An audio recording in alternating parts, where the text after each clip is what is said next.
안녕하세요.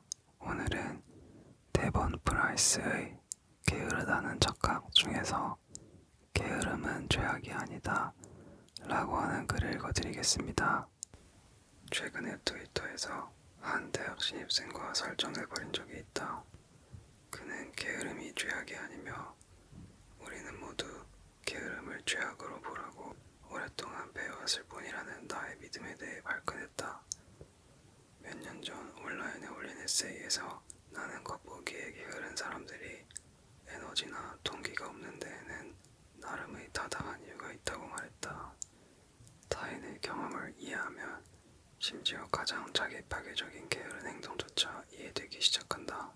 하지만 이 청년 제임스는 내가 잘못된 종류의 게으름을 간구하고 있다고 생각했다.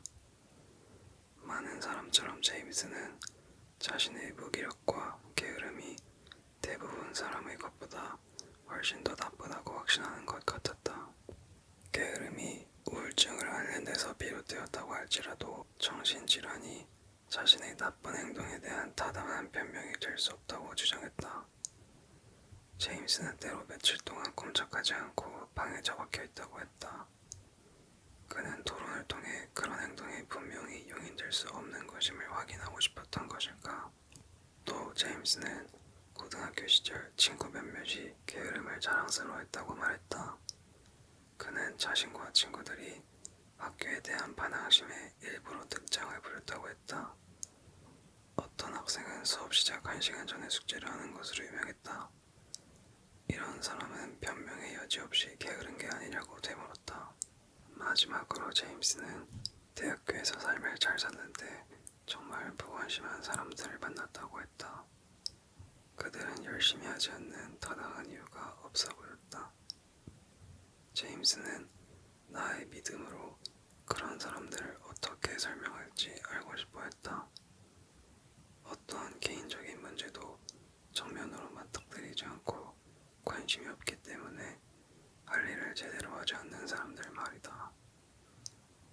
제임스는 우리 사회에서 게으르다고 분류되는 전형적인 세 부류를 제시했다. 우울한 사람, 늑장 부리는 사람, 일이나 학교에 대해 신경 쓸 이유를 찾지 못하는 무관심한 사람이다. 회사와 학교는 이런 사람들을 경시한다. 친구들과 가족은 그들의 무기력에 당혹스럽다. 사회 분위기 역시 그들이 세상에 충분히 기여하지 않는다고 붕괴하는 경향이 있다.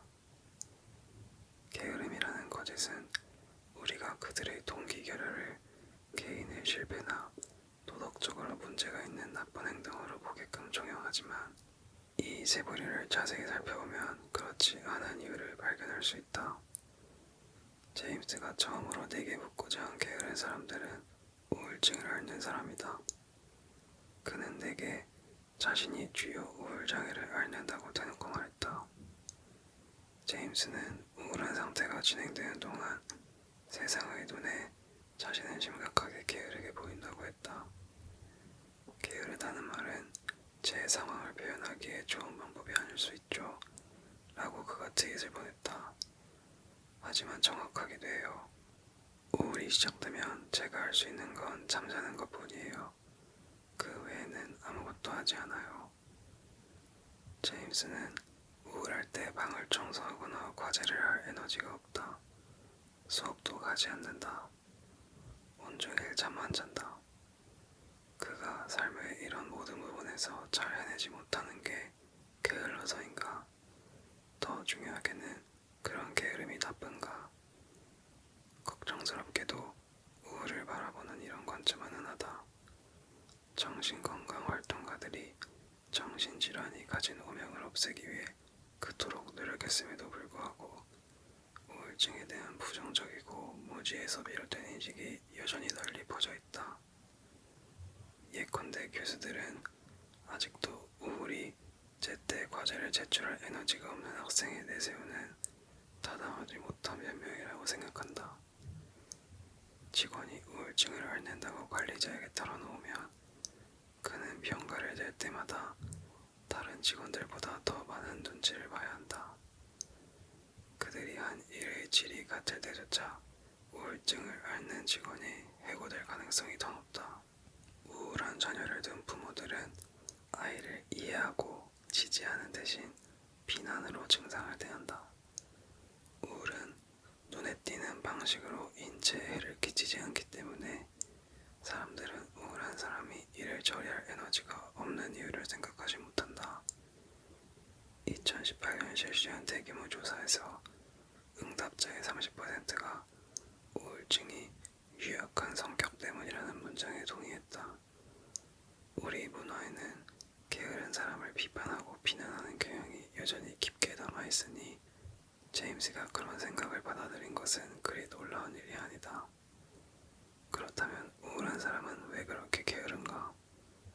우선 우울과 싸우는 것은 온종일 매달려야 하는 근무와 다름없다는 사실을 알아야 한다.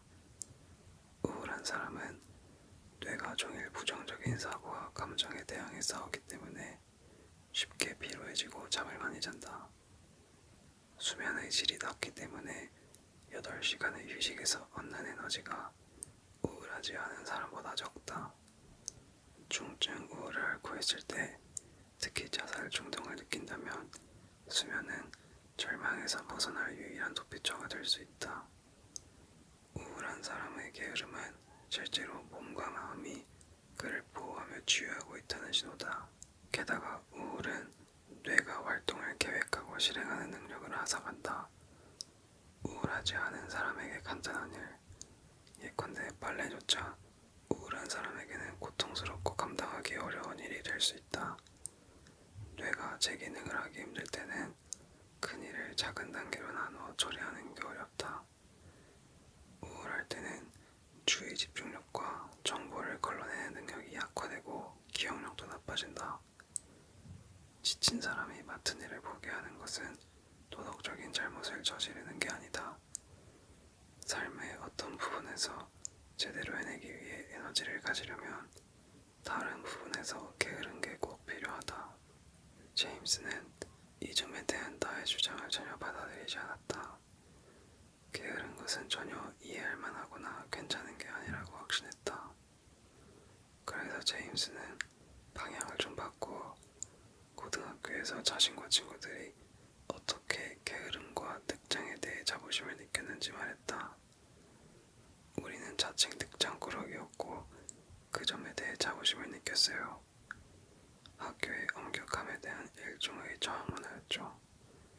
한 친구는 수업 1시간 전까지 기다렸다가 과제를 시작했어요. 분명 늑장은 용인할 수 없는 형태의 게으름이다. 그렇지 않은가? 늑장 부리는 사람은 집중력과 야심이 없으며 일을 막판에 대충 한다. 늑장에서 비롯된 잘못은 조금만 미리해도 얼마든지 피할 수 있다. 적어도 사람들은 이렇게 생각한다. 하지만 실제로 늑장은 그보다 훨씬 복잡한 형태로 신경을 너무 많이 쓰고 잘하려는 마음에서 나온다. 누군가 늑장을 부릴 때 그것은 대개 어떤 식으로든 손발이 묶이기 때문이다. 주로 불안이나 크고 복잡한 과제를 어떻게 시작할지 모르는 혼란에서 비롯되며 둘 다일 수도 있다. 나는 대부분 사람이 살면서 한두 번은 이런 종류의 마비를 경험한다고 생각한다. 괜찮은 일자리에 대한 구인 공고를 봤다고 상상해보자. 당신이 꿈꾸던 일로 드문 기회다. 당신은 제때 훌륭한 지원서를 써서 제출해 채용 담당자의 마음에 들어 경쟁에서 이기고 싶다. 하지만 노력해도 지원서 작성은 좀처럼 잘 되지 않는다. 이력서의 업데이트가 너무 안 되어서 쳐다보기만 해도 걱정스럽다. 곧 지원서에 대해 생각만 해도 토할 것 같고 불안해진다. 그래서 불안한 생각에서 벗어나기 위해 비디오 게임을 한다. 그러면 지원서 작성을 하지 않는 것에 죄책감을 느끼게 되고 또다시 불안해진다. 그래서 낮잠을 자거나 부엌을 청소한다. 부지불식간에 일주일이 지나가 버렸지만 당신은 지원서를 제대로 보지도 못했다. 아마도 어쩔 수 없이 급하게 대충 작성해 막판에 보내거나 이미 기회를 놓쳤다고 생각해 아예 지원을 포기할지 모른다. 어느 쪽이든 당신은 게을러서 일을 망쳤다고 느낀다. 늑장을 부리는 사람은 완벽주의, 불안, 주의 분산, 실패의 주기에 갇힌다. 잘하는 것에 마음을 너무 많이 쓰기 때문에 불가능할 정도로 높은 기준에 매달린다. 완벽하게 하기를 원하지만 초기의 시도가 결코 완벽하지 않기 때문에 곧 좌절하고 불안해진다. 시간이 지나고 기한이 다가오면 더 불안해지고 실패할까봐 걱정한다. 이런 두려움 때문에 집중의 진도를 나가기가 더 어렵다. 불안감에 대처하려고 어떤 식으로든 딴짓을 한다. 그러고 나면 마감일이 되어 대충 급하게 해서 제출하거나 아예 포기하는 것 중 하나를 선택해야 한다. 제임스는 자신과 친구들이 타당한 이유 없이 늑장을 부렸다고 생각하는 것 같았다.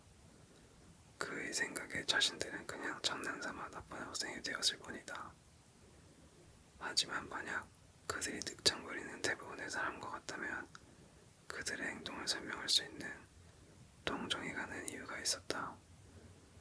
늑장을 부리는 사람은 게으르다는 말을 자주 듣지만 사실 잘하는 것에 무척 많이 신경을 쓰는 경향이 있다.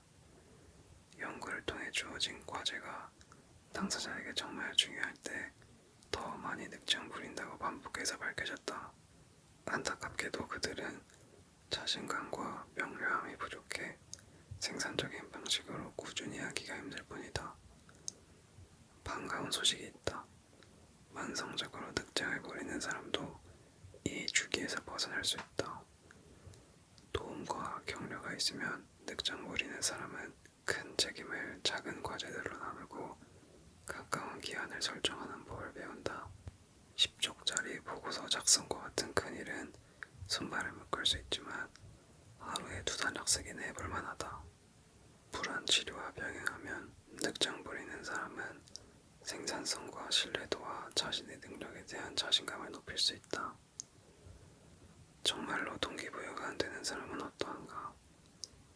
그저 관심이 없어서 일을 미루는 사람은 어떠한가?